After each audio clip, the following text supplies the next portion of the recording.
गजानंद जी मेरे घर में पधारो, घर में पधारो गजानंद जी मेरे घर में पधारो। सो फाइनली बाबा आ रहे हैं सभी के घर और सभी उनके वेलकम के लिए तैयार रहिएगा। तो दोस्तों आज हम जानेंगे कि गणेश चतुर्थी के दिन चंद्र दर्शन क्यों नहीं किए जाते हैं। भागवत पुराण में इसका वर्णन आता है, संपूर्ण जानकारी आज आपको दूंगी।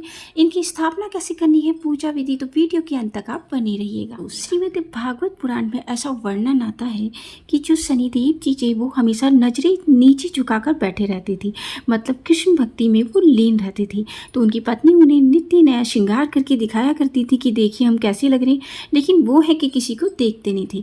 तो एक बार उनकी पत्नी बहुत ज़्यादा क्रोधित हो जाती है, उन्हें श्राप देती है कि तुम्हें नहीं देखना है ना, तुम नीचे ही रखनी है ना, अपने तुम नीचे ही रखो, और तुम किसी की तरफ देखोगे ना तो उसके ऊपर 7.5 लग जाएगी। तो इस तरह से उनको श्राप मिल चुका होता है। तो एक बार क्या होता है, गणेश जी की जो स्थापना होती है, यानी उनका जो प्रादुर्भाव होता है वो पार्वती माता के हाथों होता है। मतलब सबका तो ब्रह्मा जी लिखते हैं, लेकिन उनको पार्वती माता ने ही पूरा मतलब आकार देके बनाया था। सुंदर थे ना गणेश जी की, उनकी सुंदरता का वर्णन नहीं किया जा सकता। सभी देवता उनके दर्शन के लिए आते हैं, सभी उनको आशीर्वाद देते हैं। तो शनिदेव जी जो होते हैं पीछे मुँह करके खड़े होते हैं। तो इस पर जो पार्वती माता वो कहती है, अरे शनिदेव जी तुम पीछे मुड़ के क्यों खड़े हो, देखो ना मेरा बालक कितना सुंदर है। तो इस पर शनिदेव जी कहते हैं कि हे माता, मैं आपके बालक को नहीं देख सकता, मुझे मेरी पत्नी ने श्राप दिया हुआ है कि मैं जिसकी तरफ भी देखूंगा उसके ऊपर 7.5 लग जाएगी। तो उन्होंने कहा अरे वो होंगे कोई और, ये तो मैंने खुद इनका निर्माण किया है, आप इनकी तरफ देखिए, ये कोई साधारण बालक नहीं है, ये तो सृष्टि के कर्ता हैं, दुख हरता है। तो इस पर शनिदेव जी उनकी तरफ देखते हैं तो उनका जो फेस होता है पूरा काला हो जाता है गणेश जी का, मतलब जो 7.5 होती है उनके फेस पे आ चुकी होती है।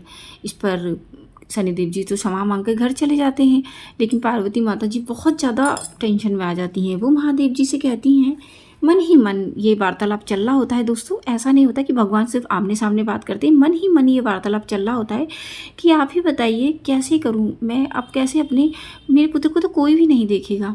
तो इस पर जो शिव जी हैं वो कहते हैं तुम टेंशन मत लो, मैं सब ठीक कर दूंगा। तो इस पर जो शिव जी होते हैं वो क्या करते हैं, वो कहते हैं एक लीला रचते हैं। काफ़ी लोग कहते हैं ना कि शिव जी ने अपने पुत्र का मुंडी काट दी थी, ये कर दिया था, कैसे पिता है। तो उन्होंने एक लीला धरी थी, उन्होंने कहा था कि तुम एक काम करना, गणेश जी को बाहर खड़ा कर रखना और तुम स्नान के लिए चली जाना। और तो इसी तरह से शिव जी आते हैं, वो कहते हैं कि मुझे अंदर जाने दो। कहते नहीं, मेरी माँ ने मुझे कहा है कि जब तक वो स्नान नहीं कर लेती हैं वो अंदर नहीं जाने। इस पर शिव जी को क्रोध आ जाता है, मतलब क्रोध तो क्या एक लीला होती है, और वो उस बालक की मुंडी काट देते हैं, जो कि श्रापित मुंडी होती है जिस पे शनिदेव जी की कुदृष्टि होती है, तो वो काट देते हैं। इस पर क्या होता है, सभी पार्वती माता कहती है अब क्या होगा, मतलब तो वो एक जो हथनी होती है, हथनी की बेटे का जो सर होता है वो लगा देते हैं। तो सब कहते हैं अरे वाह गणपति बाबा मोरिया, सभी कहने लगते हैं। लेकिन चंद्रदेव को बड़ी हंसी आ जाती है। वो कहते हैं अरे हाथी का सर, ये क्या है, ये तो बिल्कुल ही अच्छा भी नहीं लग रहा है, मोटा सा बड़ा शरीर और चूहे पर सवारी, बहुत फनी है। तो इस पर पार्वती माता और गणेश जी उन्हें श्राप देते कि तुम्हें अपनी सुंदरता पे बहुत घमंड है, आज से चांद में दाग रहेगा। और आज के दिन जो भी गणेश चतुर्थी के दिन, जिस दिन गणेश जी का प्रादुर्भाव हुआ है, उस दिन अगर कोई तुम्हारी चंद्र के दर्शन कर लेगा तो उन्हें गणेश जी के जो शापित रूप के दर्शन है वो होंगे, जो उनका असली रूप है। तो यही कारण है कि चंद्रदेव का जो हम दर्शन कर लेते हैं तो हमें इसका कलंक लगता है। कहते हैं कि श्री कृष्ण भगवान ने भी देखा था तो उनके ऊपर मणि का आरोप लग गया था, आपने ये कथा सुनी होगी। और एक कथा और आती है कि जो भरत भगवान जी थे उन्होंने भी इनका जो चांद के दर्शन कर लिए थे गणेश चतुर्थी वाले दिन, तभी उन पर श्राप लगा था कि अरे ये सब राजगद्दी के लिए माँ बेटों की चाल थी।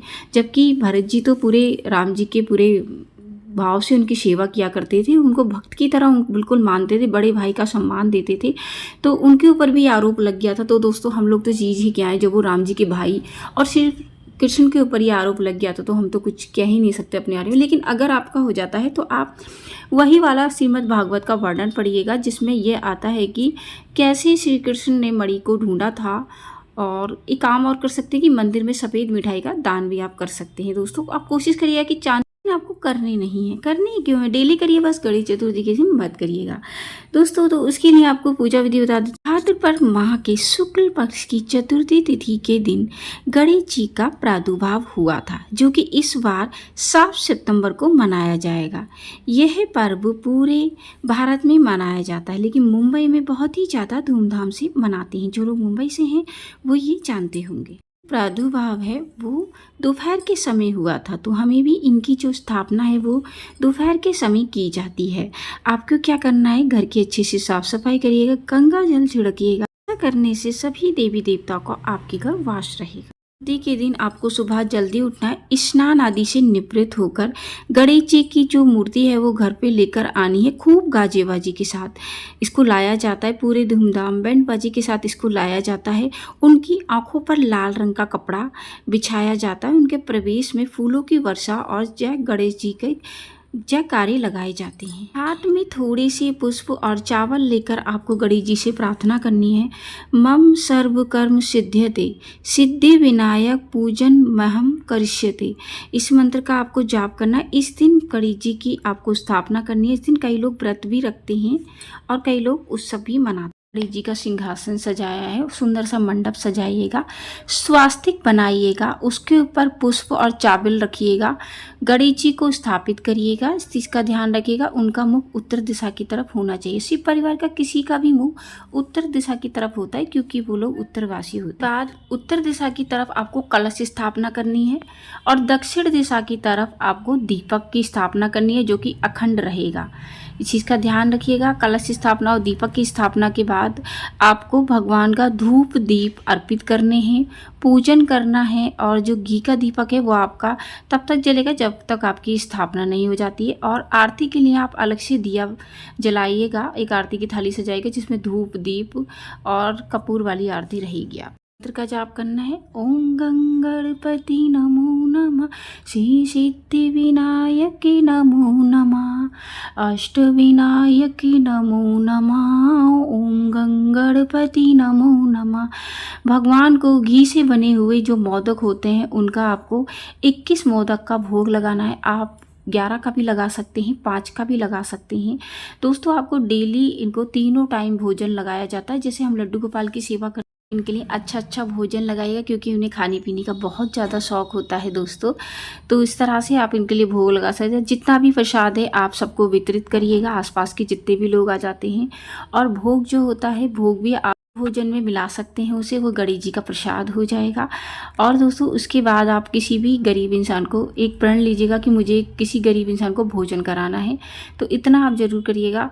बाकी आप स्थापना 2 दिन की भी कर सकते हैं, 1 दिन की भी कर सकते हैं, या अनंत चतुर्दशी वाले दिन इसकी जो है पूरी के साथ विसर्जन किया जाता है। बस गणेश जी को अकेला छोड़ के मत जाइएगा। आप ध्यान रखिएगा दोस्तों, क्योंकि आपके पास जितना समय है उतना पूरा इनको दीजिएगा। और दोनों समय इनकी आरती होती है, सुबह और शाम।